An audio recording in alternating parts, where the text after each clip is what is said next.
Queen Victoria survived 8 assassination attempts. Sad, I'm lonely, I'm depressed. The first attempt occurred in 1840. Edward Oxford fired 2 shots at the pregnant young queen sitting in an open carriage. He was sentenced to 24 years in an insane asylum, again in an open carriage. The second and third attempts occurred on May 29th and 30th, 1842. John Francis was responsible for the second and third attempts. He was sentenced to be hung and quartered.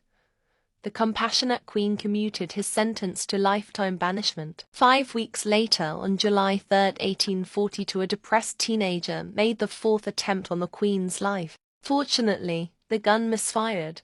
That night, 17-year-old John William Bean was arrested. He was sentenced to 18 months hard labor. The 5th attempt occurred on June 19, 1849, as the Queen rode with 3 of her children. 24-year-old William Hamilton pled guilty and was banished to the prison colony of Gibraltar for 7 years.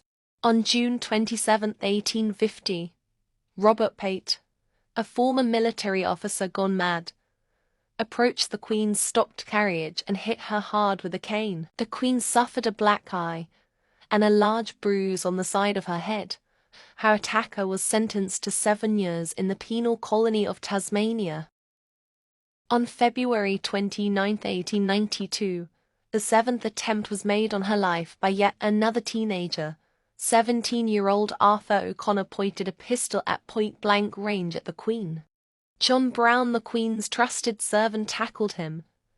The young attacker was sentenced to a year in prison and 20 strokes with a birch rod. The last assassination attempt occurred on March 6, 1882.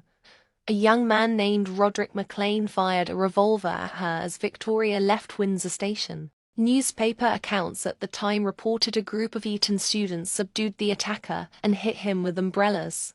McLean spent the rest of his life in an asylum.